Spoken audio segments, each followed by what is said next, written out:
चलिए आज हम 6.3 के क्वेश्चन नंबर 2 और 3 को सॉल्व करेंगे। सबसे पहले आप देखिए इसमें आपको दिया क्या है। आपको इसमें जो CD है और AB ये दोनों लाइनें आपको पैरेलल दी हैं और ये ट्राइंगल दिया है, ये ऊपर वाला ट्राइंगल DOC, वो ट्राइंगल जो है वो BOA के सिमिलर है। ये दोनों ट्राइंगल आपके सिमिलर है। क्वेश्चन पढ़िए ध्यान से। इन फिगर ODC OBA के सिमिलर है, OBA के सिमिलर है। एंगल BOC 125 है। एंगल CDO आपको फाइंड करना है। कौन सा वाला एंगल है? CDO जो भी आपको दिया है, BOC दिया है, CDO दिया है। ये दोनों आपको, ये वाला एंगल और ये एंगल आपको दे दिया है। आपको फाइंड करना है DOC यानी ये वाला एंगल फाइंड करना है, कितना होगा। DOC फाइंड करना है। DCO मैं यहाँ पे लिख लेता हूँ, देखो कौन कौन से एंगल फाइंड करने हैं आपको। DOC फाइंड करना है एक आपको फाइंड करना है DCO जो वाला एंगल फाइंड करना है, और एक फाइंड करना है आपको OAB जो वाला एंगल फाइंड करना है। तो ये तीन एंगल आपको फाइंड करनी है इस क्वेश्चन में। पेपर में जरूरी नहीं है तीनों पूछे, एक कोई पूछ लेगा तो आपको एक ही करके आना है उस समय। अब थोड़ा ध्यान से समझना आप लोग। BOD, चूंकि BOD एक सरल रेखा है, स्ट्रेट लाइन है कि नहीं। BOD एक सरल रेखा है। Since BOD is a straight line, इतनी बात समझ में। BOD एक स्ट्रेट लाइन है, तो अगर मैं कौन सा एंगल BOC, इसलिए एंगल BOC प्लस में करूं, अगर मैं कौन सा एंगल DOC को उसका प्लस में करूं तो कितना डिग्री होना चाहिए? 180 होना चाहिए। इतनी बात समझ में आई। अगर आपसे कहा जा रहा है कि BOD एक स्ट्रेट लाइन है, तो इसमें BOC और DOC यानी स्ट्रेट लाइन का जो एंगल होता है वो कितने डिग्री का होता है? वो 180 डिग्री का होता है, इसलिए इसमें 180 डिग्री होगा। क्लियर? इतनी बात आपको समझ में आनी चाहिए। तो एंगल BOC कितने डिग्री का angle BOC? 125 degree, plus angle DOC कितने डिग्री का है निकालना है, 180 डिग्री। तो एंगल DOC कितना हो जाएगा? 180 में से 125 डिग्री को माइनस कर देंगे, तो एंगल DOC आ जाएगा अपना 180 में से 125 माइनस करिए, 55 डिग्री। आपका पहला आंसर हो गया। आ गया पहला वाला समझ में। पहला एंगल कौन सा वाला? 55 हो गया जी वाला। अब आप जानते हो ट्राइंगल की प्रॉपर्टी, ट्राइंगल के तीनों जो एंगल्स होते हैं अगर उनको ऐड करते हैं तो वो कितना होना चाहिए? 180 होना चाहिए। तो अपन नीचे लिखेंगे इसके बाद। अब त्रिभुज OCD में नाउ इन ट्राइंगल OCD, पहले देख लो उसके बाद नोट कर लेना आराम से। तो कौन कौन से एंगल है इसमें ध्यान से देखिए। देखिए आपको सबसे पहले यहाँ CDO दिया है ना, CDO, तो CDO ही लिख लो सबसे पहले। CDO एंगल CDO प्लस अपन ने कौन सा निकाला अभी? DOC निकाला, तो DOC एंगल DOC प्लस एक कौन सा एंगल बचेगा फिर? DCO। हमें DCO फाइंड करना है। देखो तो DCO अगर हम तीनों एंगल्स को ऐड करने हैं तो 180 होना चाहिए। समझ में? देखिए आपको दिया था इसमें CDO, DOC हमने फाइंड कर लिया, हमें निकालना क्या है? DCO।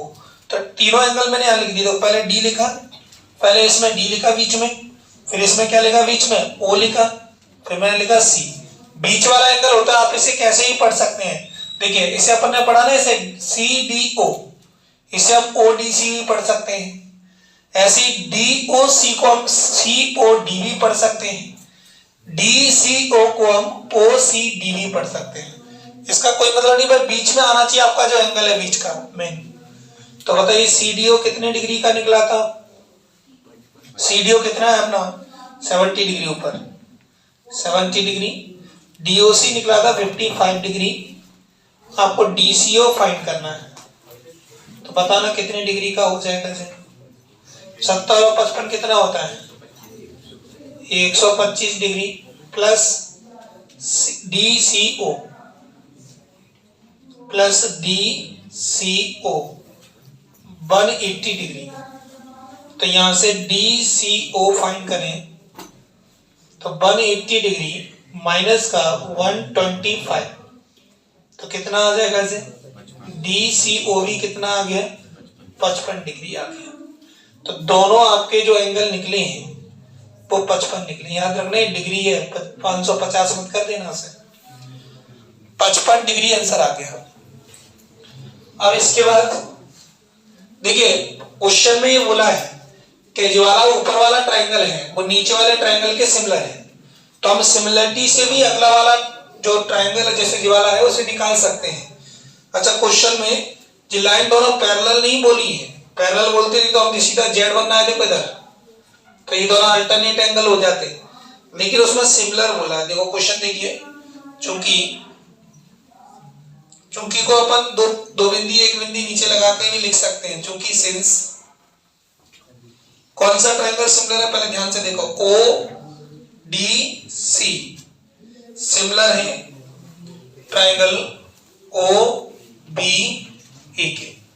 इसका मतलब समझ ना, एंगल O के बराबर होगा, एंगल D एंगल B के बराबर होगा, एंगल C एंगल A के बराबर होगा। तो ध्यान से देखो, एंगल O जी वाला एंगल जी दोनों आपस में क्या होंगे? बराबर होंगे। अल्टरनेट अपोजिट एंगल्स या सॉरी वर्टिकली अपोजिट एंगल्स, शीर्षाभिमुख कोण से दोनों बराबर होंगे। और जो C एंगल है देखो, C एंगल किसके बराबर होगा? C एंगल बराबर होगा A के। तो एंगल C एंगल A के बराबर होगा। तो मुझे बताइए जी वाला एंगल इसके बराबर होना चाहिए कि नहीं? अगर ये दोनों सिमिलर है तो एंगल C एंगल A के बराबर होना चाहिए। तो एंगल C इसका मतलब जो हो गया, इसलिए एंगल C एंगल A के बराबर होना चाहिए। एंगल C किसके बराबर होना चाहिए? एंगल A के। ब्रैकेट में लिखना चाहो तो लिख दोगे संगत कोण। कौन से कोण है जी? संगत कोण। समरूप त्रिभुज के जो संगत कोण होते हैं वो बराबर होते हैं, करस्पॉन्डिंग एंगल्स। संगत कोण बराबर होते हैं, समरूप त्रिभुज के संगत कोण क्या होते हैं? बराबर होते हैं। तो इसका मतलब एंगल C हमें क्या चाहिए? ध्यान से देखना, आपको चाहिए इसमें एंगल DCO निकाल लिया हमने। अब नीचे कौन सा चाहिए? OAB, angle OAB। तो C एंगल किसके बराबर हो रहा है? A के। C एंगल किसके बराबर हो रहा है? A के। तो एंगल A कितना आ जाएगा बताना मुझे? 55 डिग्री। एंगल A बराबर आ जाएगा 55 डिग्री। तो एंगल A कितना आ गया? 55 डिग्री। अब देखना एंगल A निकालना है अपन को, तो OAB भी तो वो भी होगा, तो लास्ट में लिख देंगे या एंगल OAB ये भी होगा 55 डिग्री। सारे आंसर इसमें कितने हैं? 55। कर लें इसे note.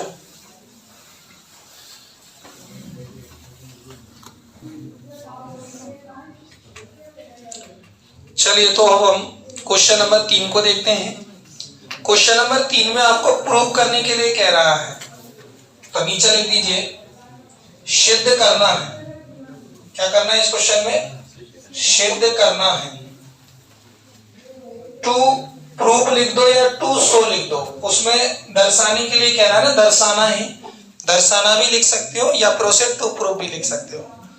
OA upon OC equal to OB upon में OD। ABCD के बारे में लिखा है इसने कि ABCD एक ट्रेपेजियम है और ए बी पैरेलल है डीसी के। ए बी किसके पैरेलल है? डीसी के पैरेलल है। और यूजिंग सिमिलरिटी क्राइटेरियन यानी समरूपता के जो अपन ने कसौटी पढ़ी थी उनका यूज करके नहीं, आपको ट्रायंगल्स को सिमिलर बताते हुए शो करना है कि ये चीज आपकी सत्य होगी यानी सिद्ध होगी। तो सबसे पहले ध्यान दीजिए आप लोग, कैसे हम इन दोनों ट्रायंगल को सिमिलर प्रूव करें। कौन कौन से ट्रायंगल? देखो सिमिलर उसमें दिए नहीं है, तो अपन इन दोनों ट्रायंगल को, इस वाले ट्रायंगल को ओ ए बी को और ओ डी सी को कैसे सिमिलर प्रूव करें। तो सबसे पहले देखिए, त्रिभुज ओ ए बी व त्रिभुज ओ डी सी में in triangle O A B and triangle O D C, सबसे पहले मुझे जो बताइए, एंगल ओ के बराबर होगा कि नहीं? जी दोनों एंगल तो बराबर होंगे ना, या फिर अपन इसे ऐसे लिख लेते हैं। चलो ठीक है, इस तरीके से लिखते हैं, A O B, angle A O B बराबर होगा एंगल डी ओ सी के, या सी ओ डी ले लेते हैं, इधर से ले लेते हैं, ठीक है, एंगल सी ओ डी के। पता नहीं बस समझ में आ गई क्या? तो ये तो कौन से एंगल है? अगर मैं इस एंगल की बात करूं तो ये कौन से एंगल है? वर्टिकली अपोजिट एंगल्स, शीर्षा विमुख कोण, शीर्षा विमुख कोण, vertically opposite angles, vertically opposite angles. आप ध्यान दीजिए, आपको क्वेश्चन में बोला है कि ए बी और सी डी, ए बी और डी सी पैरेलल है, क्योंकि ए बी डी सी के पैरेलल है। ए बी किसके पैरेलल है? डी सी के पैरेलल है। जब ए बी डी सी के पैरेलल है तो आप देखिए जेड वाले एंगल क्या होते हैं? जेड वाले एंगल क्या होते हैं? बराबर होते हैं। तो हम कह सकते हैं जी वाला जो एंगल है वो इस वाले एंगल के क्या होगा? बराबर होगा। ये एंगल किसके बराबर होना चाहिए फिर? अगर मैं ये कह रहा हूं कि ये आपकी ए बी डी सी के पैरेलल है तो एंगल बी एंगल डी के बराबर होना चाहिए। Angle B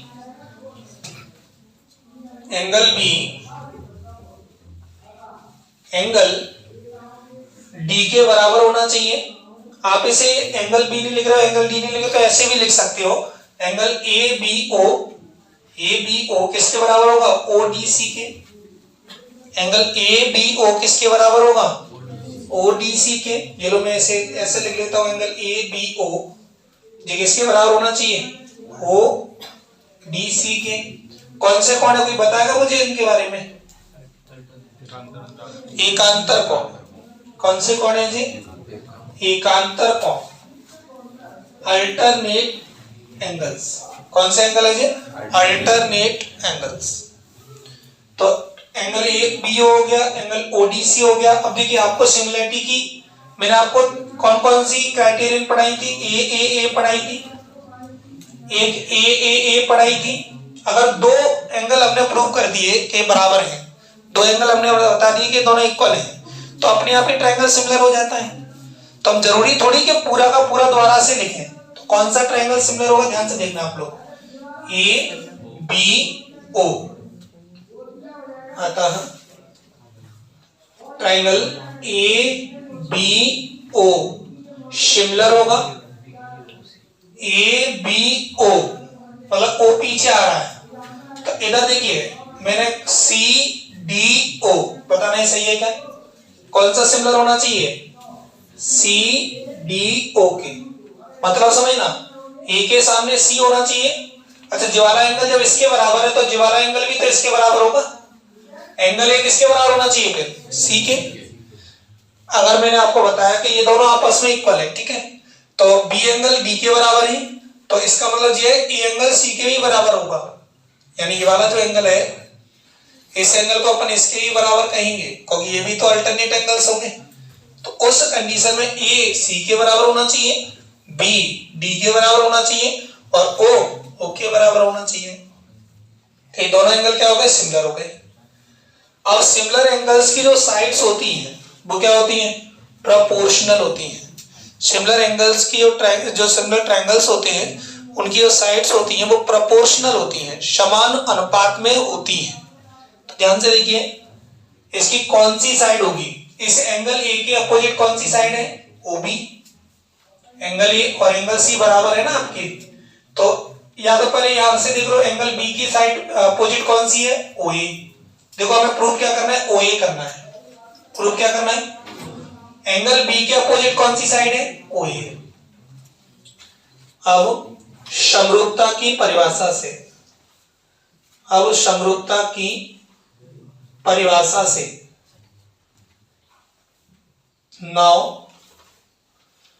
now by the definition of similarity, now by the definition of similarity, similarity की डेफिनेशन कहती है अगर दो ट्राइंगल्स के करस्पॉन्डिंग एंगल इक्वल हैं तो उनकी साइड्स प्रोपोर्शनल होंगी। तो बताइए ओ ए, एंगल बी के सामने कौन सी साइड, ओ ए। अच्छा इसमें थोड़ा ध्यान से देख लो पहले कौन सा एंगल किसके बराबर है। अपने सिमिलर किससे किए, ये भी लिख लो यहाँ पर, ए समरूपता से, इंग्लिश मीडियम में लिख लेंगे इसे बाई ए सिमिलरिटी। अच्छा इसमें कौन कौन से एंगल सिमिलर बराबर है, एंगल ओ बराबर है एंगल ओ के, एंगल ए बराबर है एंगल सी के, एंगल बी बराबर है एंगल डी के। इतनी बात समझ में आ रही ना क्वेश्चन में। देखो ओ यानी जो वाला ओ एंगल नीचे वाले ओ के बराबर होगा, एंगल ए एंगल सी के बराबर होगा, एंगल बी एंगल डी के बराबर होगा। अब मुझे ये बताइए ध्यान से कि अगर मैं एंगल बी लेता हूं तो एंगल बी के साइड और एंगल बी के अपोजिट साइड कौन सी है, ओए है। एंगल बी के अपोजिट साइड कौन सी है, ओए है। और एंगल बी एंगल डी के बराबर है तो इसके अपोजिट साइड कौन सी है, ओसी। तो अपॉन में क्या आएगा, ओसी। देखिए हमें प्रूफ में क्या चाहिए, ओए अपॉन ओसी बराबर क्या होना चाहिए, फिर इधर बताइए। अब हमें कौन सा एंगल देखना है, देखो बी के अपोजिट देखा पहले हमने इसे, बी के अपोजिट इसे देखा, डी के अपोजिट इसे देखा। अब ए के अपोजिट देख लो, ए के अपोजिट कौन सी साइड होगी, ओबी। ओबी ए के अपोजिट एंगल जी है ना ये, तो इसके अपोजिट होगी ओबी। तो एंगल सी के अपोजिट कौन सी साइड होगी, ओडी। ये प्रूव करना है आपको, ओडी, यही आपको प्रूव करना है। कर लीजिए इसे नोट, कठिन थोड़ी ये वाला क्वेश्चन, अच्छे से करो तो ध्यान से इसे।